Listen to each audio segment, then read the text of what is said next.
Wherever you are on the ideological spectrum, however, some things are constant, it seems. Some stereotypical expectations. It's true, there are free tapas everywhere. Yes, they do actually take siestas, which is a civilized damn thing to do, far as I can see. Flamenco? Yes, they do that also. But in Granada, they do it old school. And oh yeah, bullfighting. They do that here too. But I digress. I'm here, actually, to answer a question. What happens if you go over to the other side? Say you grew up in the States and, like a lot of us, wondered, fantasized about what it would be like living abroad in old Europe, surrounded by crusader castles, delicious food, another language, another culture. What would that alternate life, that road not taken, be like? My longtime friend and cameraman from Maine, Zach Zamboni, is finding out. So where we going? Right here, one of these tables, which maybe we want to do like this with. See, how often do you get to go out with somebody that can properly block the table? It's a misery, it's what it is. Oh boy. Gracias. Yes, of course. Snails in an almond sauce, about as traditional and as delicious as it gets. That's a plate full of perfect happiness. Good tapa, huh? That's right, tapas come from here. And this is still one of the few places in Spain where they're free. All you have to do is keep drinking. You can sit here all day. Just ordering a couple of drinks and... Right. No rush. I plan on spending some time here. Red wine ordered, tripes to follow. Tender, spicy, delicious tripe. Sun, plaza, guts. Pretty fucking good. Hello. Is it an emotional state or a technical? No, tiene que ser pasión. Te queda en éxtasis. Entonces pasa mucho cuando estás enamorado. Y es enamorado, pero no eres correspondido. Is unhappiness necessary for great art? Es necesaria para hacer un trabajo magnífico. Ooh, they didn't even have to think about that. Tienes que sufrir en ese momento. Luego también sales muy bien cuando estás agustico. And then you perform very well after a couple of this. Right. I may not have Duende, but I have Valentine's. Viene el duende cachondo. Es un duende más cachondo. Cachondo. I know that expression. Wait a minute. Ew. All right.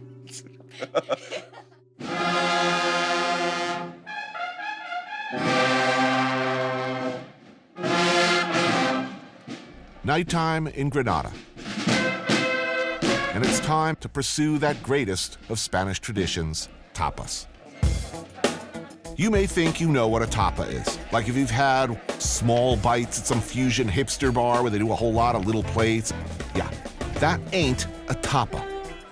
So how often do you do this a week? I do it 5 days a week. Dude. It's rare not to do this. But, you know, it's like on the weekend you come out for a bunch. Weekday you come out for one. This is La Tana, a little place run by sommelier Jesus and Luisa, brother and sister. One bartender, one cook, taking care of everything. Tapa is for free. That's the main issue of the tapa. So you're just paying for the one. Exactly. So if I were like a degenerate wino, I could still eat well. As long as I can afford my wine, I'd eat. Cheers. Let us put this theory into practice. With our first round of drinks comes this. Salmorejo is tomato with bread, garlic, olive oil, and blended. I could pretty much eat that all day long. That's right, tapas are free. It shouldn't work, but somehow it does. Another drink, another tapa. Tomatoes, olive oil, bread. Yeah.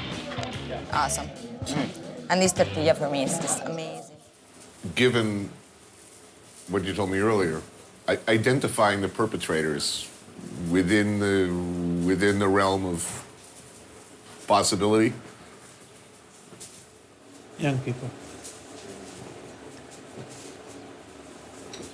Why not paint it over? Good question.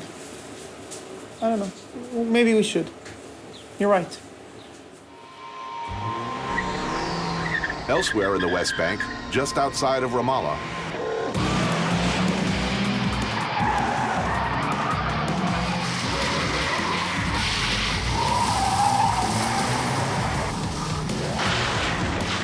Meet Betty Saret and Mona Enab, two members of a group of women who call themselves the Speed Sisters, the first all-female Palestinian racing team.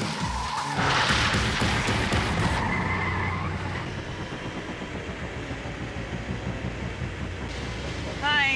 Hi, I'm Tony. Hi, Betsy. Hi, good to meet you. When I'm riding a car, I'm the happiest girl ever. Racing, it's in my blood. Here in Palestine, it's very small. There's no roads. So when I drive, I speed, I feel free. Did you find that people underestimated you at first? At the beginning, they could maybe make fun of us. But when we got good scores, we win Now all they know. respect. Yeah. Well, the car doesn't know if you're a woman or a man. Yeah. A lot of girls want to join us, the Speed Sisters, but some of their families are very reserved. They don't like their daughters to be between men racing, you know? Palestine is a very reserved society. So are things getting better, staying the same, or worse?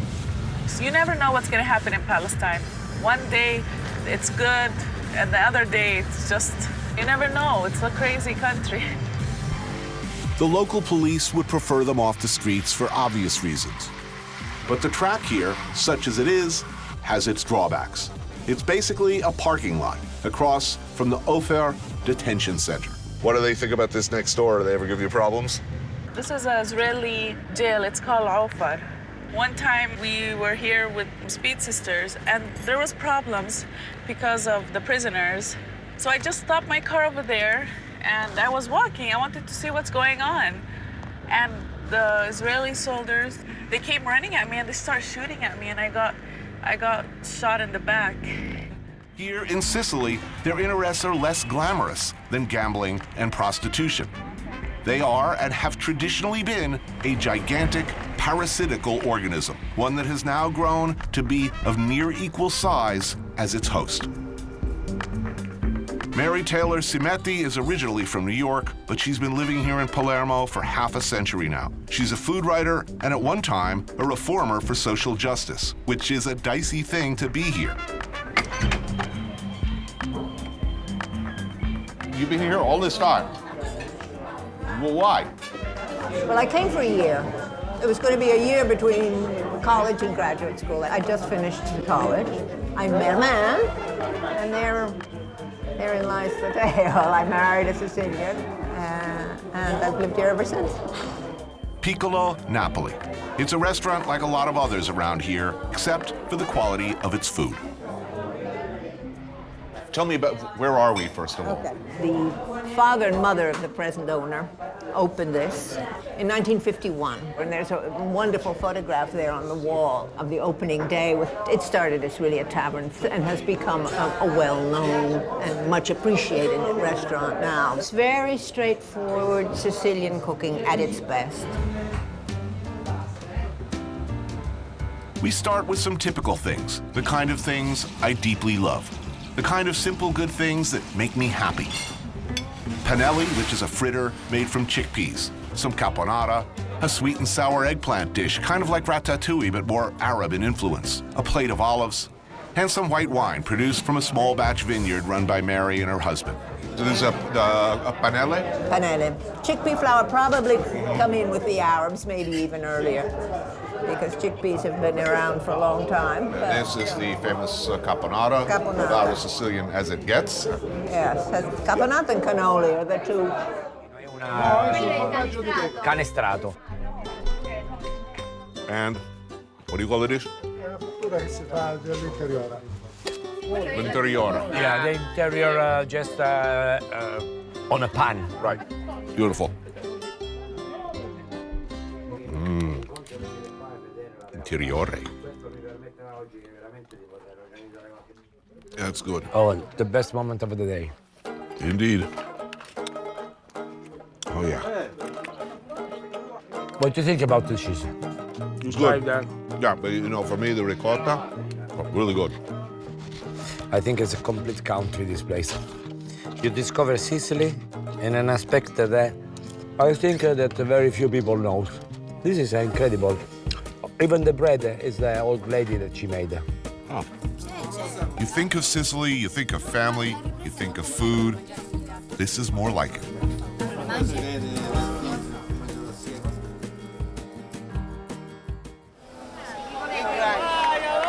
Spaghetto numero 7, Talea! Numero 7, spaghetto, ai, ai, Pepe, dai, mangialo, mangialo, mangialo! Vado bene! We'll stop here for the shrimp. Catania, the early morning market. It's been going on for longer than America's had a country. It's old, I tells you. Do they know you here? You shop here often? Yeah. This is not Tommaso's first trip to the market by a long shot. His mom is a regular. She comes here almost every day. The eggs. And you see, this is a mix up. You can find here everything. Each butcher, more likely they have their own specialty. Fresh ingredients, you know, it's baby lamb. Yeah, baby lamb, the sausage, the hamburger, the polpette. That is the pecorino normal. At least it's about 6 months old, at least. Oh, over here. This is the place where she buy the spices for home. And the veggies. It's hard to look away from the ruin, to not find beauty in the decay. Comparisons to Angkor Wat, Machu Picchu, ancient Rome are inevitable. Magnificent structures representing the boundless dreams of the dead left to rot. Yet unlike Angkor and Leptis Magna, people still live here. We forget that.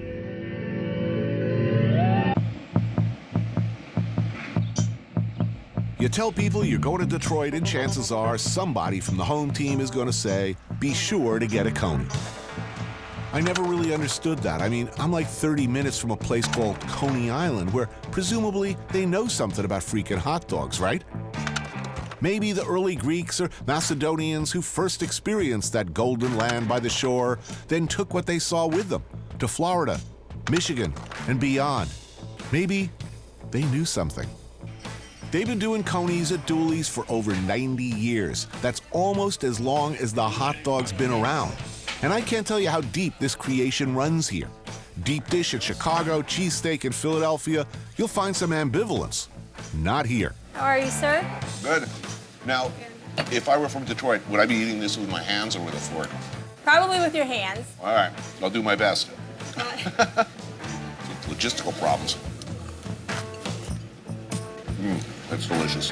This is the best of my only 3 coney experiences. You're open 24 hours. Yes, sir, 24/7. I don't know whether I want to watch like seriously drunk people trying to eat this. Oh, yeah, we have a fun time. Is it a skill that you learn over time? Yeah, it takes practice. It's like kung fu, you know, you gotta just practice and practice. Exactly. Practice makes perfect. Man, that was good. Yeah, I think I better have another one of these. Yeah, you should. Yeah, I'll be better at it the next time around. 1 coney up everything. It seems like a simple thing. Hot dog, chili, raw onion, mustard, steamed bun. But the delicate interplay between these ingredients, when done right, is symphonic.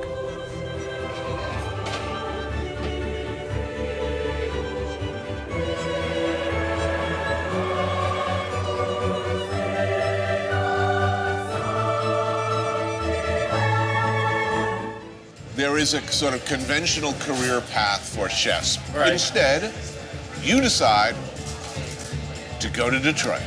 Hell yeah, not Detroit, come back home. People think I'm crazy for going back to Detroit. Then another tribute to classic Detroit.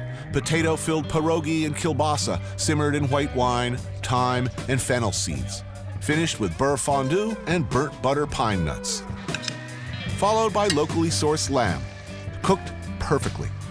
Topped with sour cherries, mulberries, toasted pistachios, coriander, and yogurt sauce. In what way does opening a fine dining restaurant in Detroit benefit the majority of Detroiters? How is it not making it better? How is sitting back not doing anything making it better? How is it only buying my products from Detroit or farmers in Detroit not helping Detroit? I'm supplying from Detroit. I'm hiring people from Detroit. Everybody here, lives in Detroit. If I were asked the same question, I would say I don't know. I'm doing what I do Right, well. exactly. I mean, I'm doing it in a place I love, and I am demonstrating that yet another person gives a about Detroit and believes in it enough to be here. You're 100% right. I never really thought about it until you asked that question. It's like, to me, it's just obvious. What will the Detroit of the future look like? Whatever you may think it should look like, it will probably taste like this.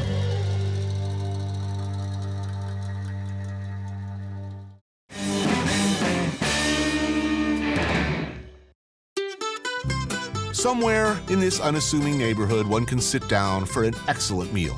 But you won't find this place on Yelp, and unfortunately, I cannot tell you where it is exactly. Why not, you ask? It's not exactly a restaurant, you see, which means it's not, strictly speaking, legal. What is this place? Pupusa house? I call it a pupusa house. I mean, like a pupusaria, I guess you could say. It's a cultural thing. Traditionally, they serve out of their houses. And it's just something that people bring over and they come. So this is about as traditional as it gets right here. It's just like home. Yep. This is what's called a pupusa house, literally a house. This one serving home-cooked Salvadoran meals. Once a living room, now the main dining area. The woman running it, we can't show her face, but she's been here for 10 years, serving a mostly Salvadoran clientele looking for a taste of home. There's tamales. First up, a staple done a little differently than the norm. Tamales wrapped in banana leaf and steamed. That's delicious. Next, the dish of the house, pupusas. Tortillas stuffed with ground pork or chicharron. You can get pupusas in Nicaragua, in Guatemala, but for some reason, Salvadorian pupusas get the most respect. General consensus seems to be they're the best. How come? I mean, I would agree. George Azar is our Detroit fixer. He's been coming here with his friend Joe for years. This is what makes it right here. Boom. Is this curtido. Curtido. Curtido, it's just a pickled slaw. Salsa. And I'll do this, but I don't know if you're up to this one. What are you saying? I don't know if you can hang, man. Is it a manly thing? I mean, it's turning into it, seems like. Right? Mexican, spicy. Salvadorian, not spicy. That's true, though. They don't like it. They don't do it that spicy. Wow. Chicharron, maybe? Yeah, there's a porky.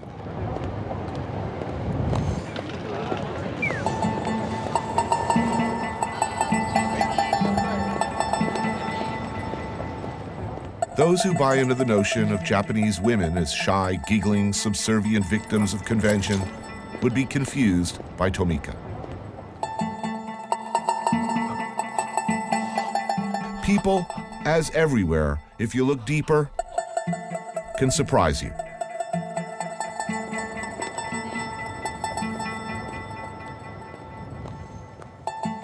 Her day job is doing this. And I gather from what she tells me that she gets plenty of work.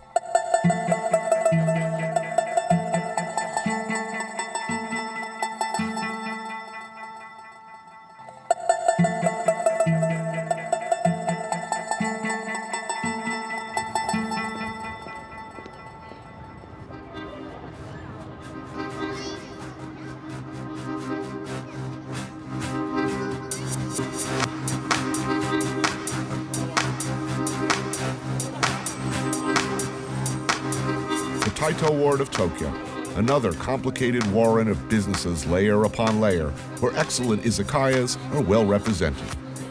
Places where a hard-working salaryman can have a beer or some sake, or many beers and many sakes.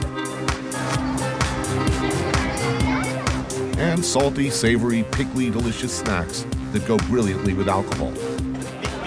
Please, yes. Tomika brings me to one of them, Daitoro, to meet some friends. Kanpai. Kanpai.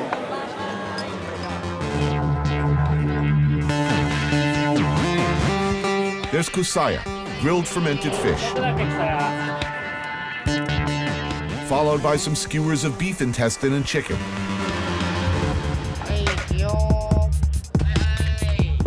This place is known for its motsunabe, intestine stew with miso. So we order some of that as well. This is Naga, invited along to help translate. Naga runs a custom service company, but he also teaches pole dancing for men. Then there's this man, Kinoko Hajime. one of the best-known and most respected practitioners, a master of shibari, the art of ropes, of beautiful knots, of what, for lack of a better word, we call bondage. So, how big is the sadomasochistic community? How many people are active participants? 10万人ぐらい。もっといるか。もう勝手な俺の予想です。今すごい計算して。 100,000 people. A lot. A lot.